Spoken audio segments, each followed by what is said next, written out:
have the sacred stone. Oh, this you crazy mother.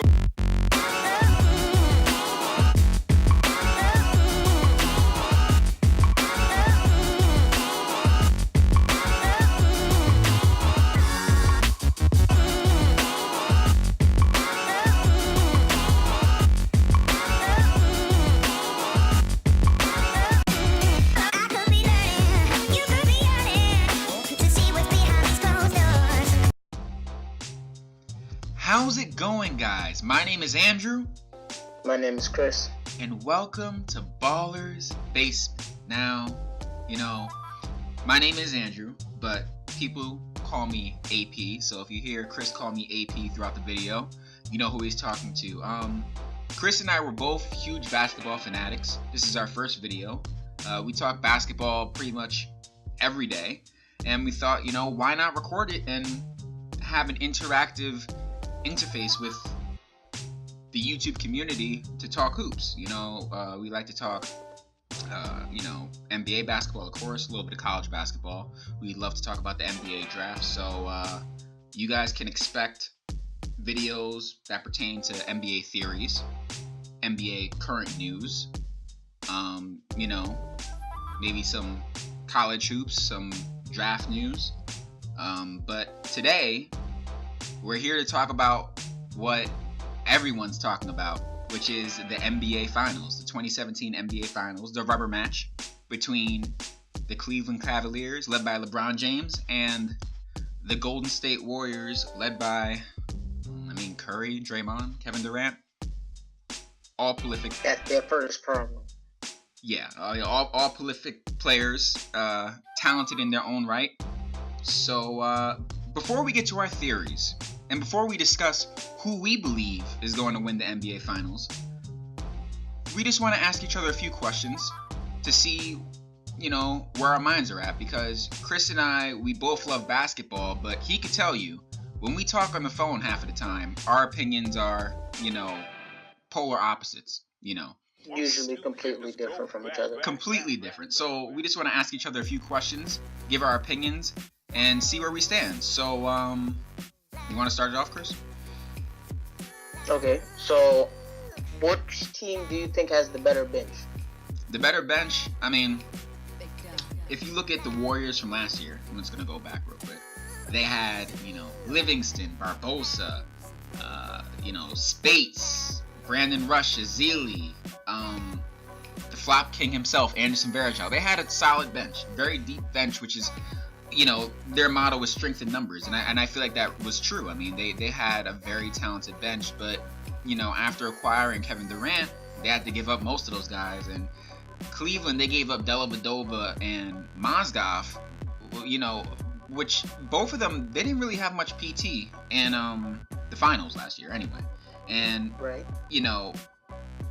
They ended up picking up Darren Williams, who is a little bit older but still a very valuable playmaker off the bench, and Kyle Korver. And, Kyle Korver is the fourth best three-point shooter in NBA history when it comes to three-pointers made.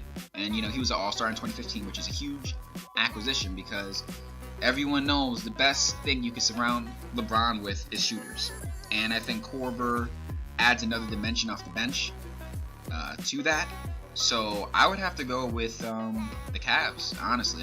The Cavs had a solid bench as is, but I think Kyle Korver and Darren Williams made them that much better. What do you think? I agree. I'd say that the Cavs do have the better bench, pretty much for the same reasons. I believe that the Cavs have the better bench because most of the time LeBron's not going to come out the game anyway. But once he does come out the game, I feel like the team can, handle anybody else's bench, because that bench can honestly be an okay starting five on their own. Yeah. They might not win. I think they might not, be as good as, other starting fives, but I think they could hold their own pretty much against most teams in the league. So I believe Cleveland has the better bench. Golden State's bench is not too bad. I do think they do have some good pieces on their bench. Like, they still have Sean Livingston, who's a great point guard in his own right. He can post other point guards up. He's pretty much a mismatch. He's 6'7". They have Iguodala coming off the bench, who's still a great defender, even in his latter years. He's a a decent 3-point shooter. You know, he can penetrate the lane with pretty much the best of them in the league now. Yeah. But Ian Clark is definitely up and coming right now.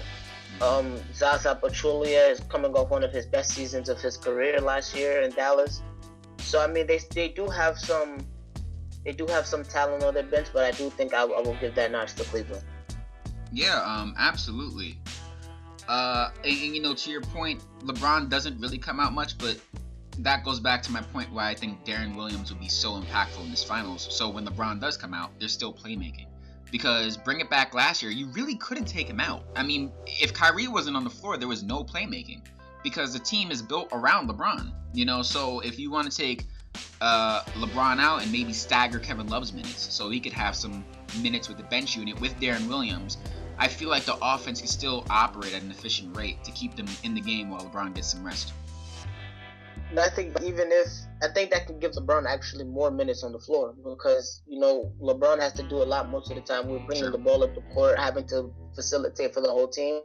But if you have somebody else that can facilitate for LeBron, then LeBron can just sit there and penetrate the lane. He can just shoot the ball when he's wide open. You know, he can move off ball and, you know, take care of other stuff. He can be relaxed on offense and still be impactful on defense. Or he can, you know, coast on both sides for a few possessions just so he can get his energy back up. So I think that definitely plays a crucial part. Absolutely. I agree with you. I had a question I wanted to ask.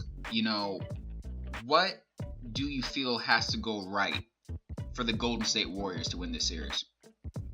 For the Golden State Warriors to win the series, I think this has to be a lot to go right because I believe that JaVale McGee is definitely going to have to step up offensively as well as be able to shut people down defensively.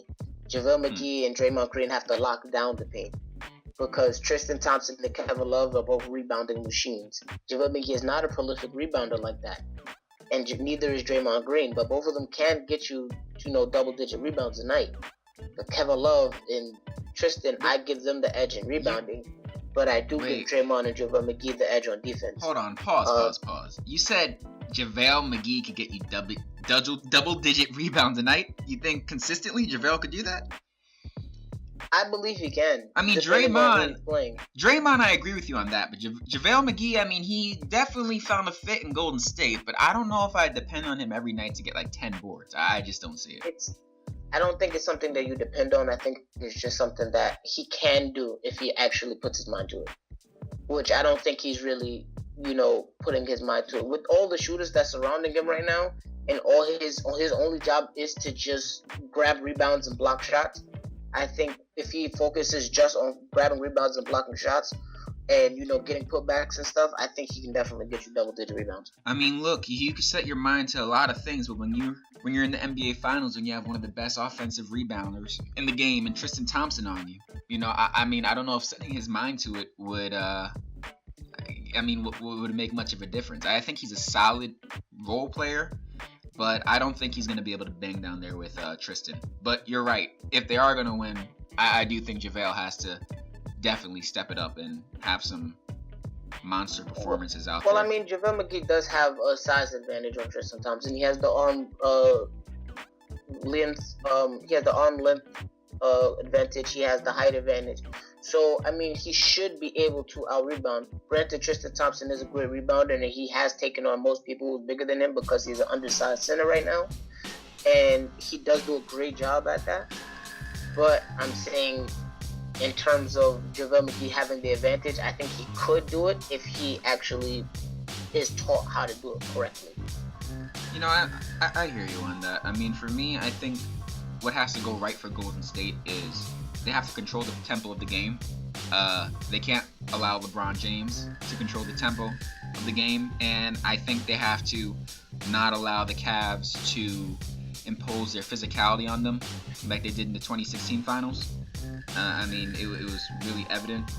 And I know their bench might not be as talented as the Cavs this year, but their bench needs to come up huge in order for them to have a decisive win. Because, you know, the Cavs' biggest advantage in this series, especially this year, would have to be their bench, you know, in comparison to last year. as we already said. But what do you think has to go right for the Cavs to win this series? I think for the Cavs to win the series, I think Kyrie has to beat Stephen Curry in their one-on-one matchup. I think that definitely has to be what happens for the Cavs, because LeBron can beat Kevin Durant. He's 18-5 against Kevin Durant now. So LeBron is not really, he knows what's coming and he's prepared for it. But last year we saw Kyrie beat Steph Curry in that one-on-one matchup. And I think in order for the Cavs to repeat, I think that definitely has to happen again. Right. Yeah, I mean, for the Cavs to win, I think Kevin Love has to ball out. I mean, he's been balling out this whole playoff so far, but it's hard, especially last year when he can't hang with the Warriors and they have to take him out and, they can't have him in the game, because he's a defensive liability. I think that if he could continue to hit those threes, be more confident in his post-ups to attack more, especially against Draymond, I think does have a size advantage on Draymond, so if he uses that correctly, that could be an issue for Golden State. I mean, but at the same time, it's like, Kyrie, I think he's going to show up. LeBron, obviously going to show up. But the Warriors have a big four, I mean, the Cavs need a big three at least. They're not going to win with just a solo act of Kyrie and LeBron this year, I don't think. I mean, they need Kevin Love to show up big, at least 18 and 10 a game, at least. And they need their role players to get acclimated and provide for them. Like we both said, their bench is, it seems to be a decisive advantage over the Warriors. So I think they're going to need their bench to show up. I think they're going to need Kevin Love to show up huge. And, I think that their defense has to stay pretty consistent, because... Yeah, their defense has been lacking a little bit. Especially, we saw it lack in the Boston series, allowing that amazing comeback. But I do think that if they, lock in defensively, I think they could surprise and take game one if they, catch Golden State off guard, especially. And I mean, this is just off note, just in general. I feel like we saw in game 1 of the Western Conference Finals before Kawhi got hurt in the first half. After rest, it seems like the Warriors are a little lackadaisical coming into a series. Maybe I'm wrong. I mean, that's just from what I saw. And I don't think it's lackadaisical. I think it's that break that they have. Because remember, they haven't lost a game. So they've been sweeping teams. So they get that 6-day break, that 8-day break. Yeah. So especially now they're going to have another 8-day break. And they're going up against a Cleveland team who's made pretty much with a lot of veterans who know how to, keep on their game during those breaks. I mean, look, all I'm saying is I feel like Cleveland, from what I've seen, they come out with a lot more energy, a lot more urgency than the Warriors do after a long layoff. Maybe I'm wrong. I mean, I'm just looking. I'm honestly, when it comes to the Warriors, I'm just looking at the Spurs series that I saw. It looked a little disappointing in terms of the energy they came out with. I agree. So I feel like you're right. I think the Cavs could jump out, and maybe take game 1, if they come out with the right energy, the right defensive, attitude, and, the right camaraderie as a group. What else do you want to touch upon here? Do you want to just get down Who do you think is both teams' biggest X factors? Both teams' biggest X factors? For the Warriors, it's Klay, and for the Cavs, it's Kevin Love. Klay hasn't been shooting well this playoffs. He's in the 30s in terms of percentile for field goal, 30s, like 38, I believe, in percentile for three-point shot. He hasn't been shooting the ball well. I think it's due to the fact that he hasn't been getting as many touches with Kevin Durant out there, Curry out there, Draymond out there. He hasn't been getting the touches that he usually is used to, especially during the regular season. But yeah, he hasn't been shooting the ball well. So if Klay shows up, if Kevin Durant shows up, if Curry, does fare, pretty well, I think that they'll, without a doubt, win the series, especially if Klay's shooting hot, because you know how Klay could catch fire. For the Cavs, I think it really depends on how Kevin Love comes out. If Kevin Love comes out pissed off about last year, and his involvement in the series and wants to, right his wrongs maybe, come out, make a big impact on the offensive end, as well as be a fair defender and get boards, I think that could really be huge for the Cavs, and especially if their role players kick in after that, they could win the series. So I think it really, for the Cavaliers, it's looking like it's depending on Kevin Love, how he shows up, how he produces. What do you think? I think for the Cavs, I agree it's Kevin Love, because if Kevin Love does produce, it makes things a whole lot easier for the Cavs. Kevin Love can catch fire. Once he gets going in the first quarter, he can stay hot for the whole game. And, then LeBron and Kyrie can start getting their offenses going. So by the end of the game, if all three of them is on fire, or all three of them have their momentum going, I think that it'll definitely be an issue for the Warriors, and it'll be hard for them to handle. But it's going to sound surprising, but I think the X factor for the Warriors team is actually LeBron. Because LeBron, he has gotten in Kevin Durant's head, and he's gotten in Steph Curry's head. He hasn't really gotten Draymond's head, who I believe is the heart and soul of the Warriors right now. But with those two out because they're, mentally incapacitated, I think that'll definitely be a major problem for the Warriors. Because I don't think Klay and Draymond could take care of it by themselves. But who do you think on the Warriors squad gives them that X factor in terms of their benefit? I think Kevin Durant. Because Kevin Durant has the most to prove right now. So Steph Curry, he's already an NBA champion. He's a two-time MVP, first unanimous. But Kevin Durant has the most to prove. He doesn't have a ring yet. She jumped ship from, a championship contender to the Warriors, who went 73-9. Right. So he has the most to prove right now. He stepped up defensively all year. He's having some great offensive showings, but right now he has to play the best basketball he's played in years. Right, I agree with you on that, and that kind of leads into my next question. What does this finals mean for Durant's legacy, Curry's legacy, and LeBron's legacy? But before I hear your answer on that, what do you think for this video? Do you think we should get into our predictions for the NBA Finals, which is another segment within itself, or do you think we should just wrap it up by talking about what this finals could mean for their legacy and make a part 2 video really getting into our finals predictions? You can make a part 2 video. Alright, so let's talk about our last topic. What does this finals mean for Durant's legacy, Curry's legacy, LeBron's legacy, win or lose? What do you think? I think for Curry's legacy, I think it's time for him to show up. Curry hasn't really been producing in the finals like that. He's pretty much, shrinked in the finals in terms of his stats just deflating. He hasn't really shown up the way he's been portrayed in the regular season. You win the MVP, you win a unanimous MVP, and then don't show up in the finals. That's an issue. Yeah. You know what I'm saying? Yeah. So it's, to me, you win a championship after winning the MVP, and you're not even the finals MVP. You have a guy that had to be inserted into the starting lineup off the bench. That's another problem. Yeah. So, to me, it's like Curry has also something to prove. He has the second most to prove on the team.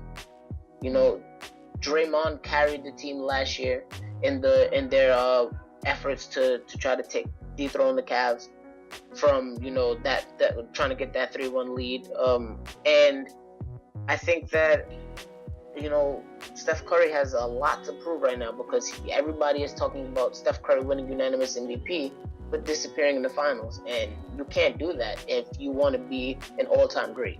Right. Kevin Durant has something to prove, because Kevin Durant, like I said, he jumped from a championship contender in the Oklahoma City Thunder, with Russell Westbrook on his team, with Serge Ibaka on his team, and he jumped to the 73-9 Warriors, who just happened to be the one that eliminated him. So he has to prove that he made the right decision. Yeah. He showed that he's making the right decision, because he seems, to be playing some of the best basketball that he's played, because, their offense is just flowing, even though Klay kind of is falling off a little bit, but their offense is flowing a lot easier. Because now there's 3 shooters on the perimeter, 3 great shooters. Draymond is a decent shooter, and he's a defensive player. Kevin Durant's playing great defense.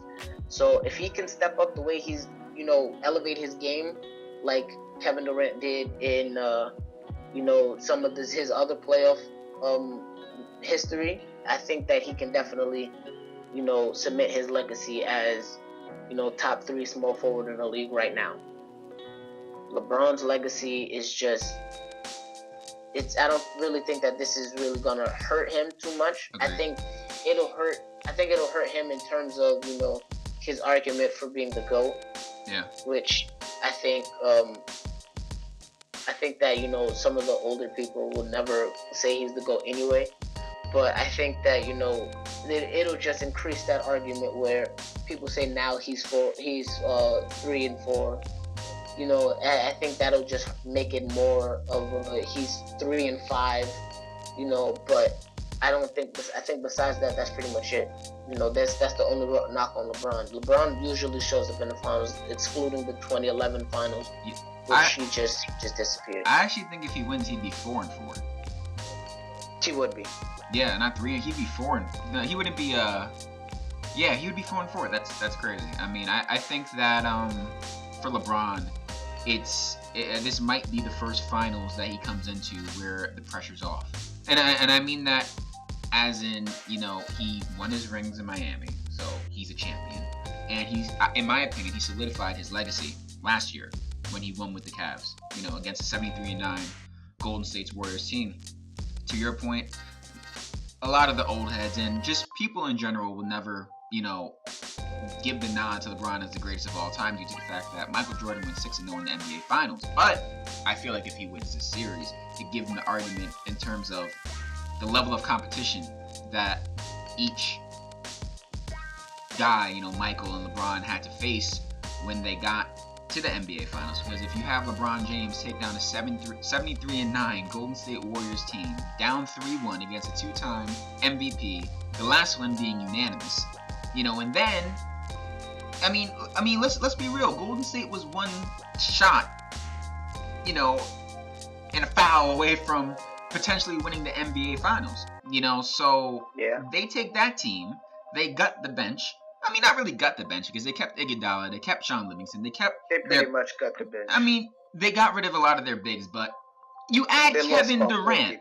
You add Kevin Durant, arguably the second best player in the NBA, to your roster, to a 73-9 team who has won a championship without you, who has made it to the finals multiple times without you, and you add this arguably the second best player in the world to that. So if LeBron's able to overcome that this year, that's I think that will put him at a solid number 2 spot definitively. And in terms of an argument for Michael Jordan, I mean, you could argue, the level of competition, but at least it puts him in a position where you can make the argument. So I think that could be huge for him. In terms of Kevin Durant, if you lose, like I said, you joined the 73-9 team, who's won a championship without you, made it to multiple finals without you, and you go to them after leaving Westbrook and a very talented Oklahoma City Thunder team, and you lose, it's going to be tough for him. I think it's going to be, I don't know if it'd be as worse as a 2011 LeBron when he didn't beat the Mavs, but no, I don't think it'll be worse than that. It's going to hurt. I don't see Kevin Durant disappearing the way we saw LeBron disappear in those fourth quarters. It's going to be interesting to see. I hope he doesn't. I think if he balls out and he averages 28 a game and they lose, it's still not a good look for him. He made a drastic move this past year in terms of leaving OKC, which is, they were a championship contender. They had the Warriors down 3-1,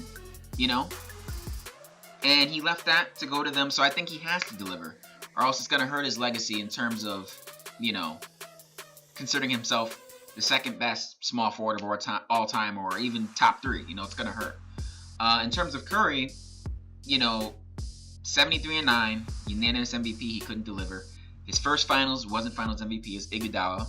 It should have been, if you want to go back to Jerry West when he won, when he was on the losing team, it really should have been LeBron, the way he performed. It should have been. Let's be real, but it was Iguodala, it wasn't Curry. He underperformed. If the Warriors would have won last year, it would have been Draymond Green. Honestly, maybe Klay Thompson, Draymond Green, but it wasn't going to be Curry. It would have been Draymond. You know, Definitely. so Draymond had the best stats on the Warriors team. he was outplayed by Kyrie Irving decisively. You know, I think he needs to step up. You know, as a 2-time MVP, someone who had a devastating loss to what he did last year, it means a lot to him. And if he loses against LeBron, with a stacked team with 4 All-Stars, you know, 2 of the last 3 MVP winners on the team, it's a bad look. You know, so I think this finals, you know, Curry has a lot to show, and it means a lot to his legacy. Actually, I have one more question. Go ahead. Yeah. Do you think that if the Warriors lose this, that they'll break up? No, I don't think so. Why would they? I mean, I actually think that they might, because one, Kevin Durant left his team to come here, right? So, you know, this is his first year, Grant, so he might not leave, but I mean, there is a chance that he might. Only for the sheer fact that him and Steph Curry are both becoming free agents next season. mm-hmm. So there is a chance that, you know, Golden State might not want to take that chance and, you know, not have a bench again, because that might be their biggest downfall. I don't see that. I really don't. I think Stephen Curry would have a greater chance of leaving than Kevin Durant, to be completely honest. After all the scrutiny and everything that Kevin Durant took to leave the Thunder to go to the Warriors, I don't see him cutting tail and running. I mean, where else would he really go? You know what I mean? I mean, But what is he supposed to do? Go back to the Thunder after going to the Warriors and, you know, not winning a ring? Yeah, I could see Steph Curry leaving before Kevin Durant. Yeah, I mean, I don't see any of them leaving, to be honest. I think they would revamp and go for it again. But I could see Steph. It's more likely. I don't think they'd have the money for it, because, you know, Steph Curry is a max contract player. Yeah. Kevin Durant's a max contract player. The Warriors can't give both of them max contracts because of they already have a lot of money into Draymond and Klay Thompson. They could, but they'd go over the cap. They could go over the cap. They could. I don't see that happening, because the Warriors isn't a big franchise team until the last 3 years, really. And not only would they go over the cap, they still have other bench players to pay. I believe, I'm not sure, I may be wrong on this, so don't, you know, quote me or, you know. But I think Iguodala's contract is coming up. Or the only people that stay McCall? on that team, contract-wise, after, I think, between this season and next season, is Klay Thompson and Draymond Green. Yeah. Yeah, so honestly, I mean, that's a real big problem, because now they have to focus on who's getting paid and who's not. Yeah. That's something to definitely look out for. But yeah, that's something to definitely look at. But I think we're gonna cut the video here. It's going on near 30 minutes. We gave a lot of. We was talking for a while before, so. You know what? I was talking for about 5 minutes of this whole 27. To be honest, about five, a cool 5.5, and then you were talking for the other 22. So, yeah, it's your fault. Anyway, so You're welcome. a lot of discussion had here. Talking about the Cavs and Warriors. We should have another video out by probably later this week, giving our predictions. Maybe by, I hope we can get it out before Thursday, but if we don't, we're going to record it at least before Thursday, so it would be our opinions pre-game one, you know, so we can give you our honest opinions without having seen much of anything. You know, guys, please make sure to like, comment, definitely comment, let us know what you thought. If there's anything you guys would like to see us talk about, or comment, especially if you agree with me. I enjoy being right. Listen, let's just do this. If you agree with me and my points, which I think most people with common sense would, you know, you guys are smart, obviously. Just put Team AP, and then like whoever says that, it's Team AP, you know. And if you guys are sick or, you know, a little delusional. You guys want to join the winning side. A little delusional that Team day. Chris. And you think Chris is making some points, put Team Chris or Team Blaze. You know, it goes by Chris Blaze sometimes. So put Team Blaze, whatever you guys like. I don't think we're going to be seeing that, you know. But I appreciate you guys for listening. If you stuck around, Also, write down your who you think is gonna win the series. yes, and in how many games, you think they're gonna win. But I mean, if you guys stuck around for this 29 minutes on our first video, thank you so much. It means a lot. We're just trying out something new. You know, we're definitely gonna have more content coming out. We want to know what you guys think, your opinions on what you've heard, the editing, whatever. I mean, the editing, the content, the quality, it's all gonna go up from here. You know, this is our first time. Be sure to like, subscribe, and if you subscribe, hit the bell on the side if you want to know when we upload, which we hope to do consistently, you know, so you can become part of our notification squad and know whenever Chris and I, you know, hop into the basement to talk hoops. But yeah, thanks guys, appreciate you coming. Anything else to say, Chris? No, that's it. Alright Peace. guys, catch you next time.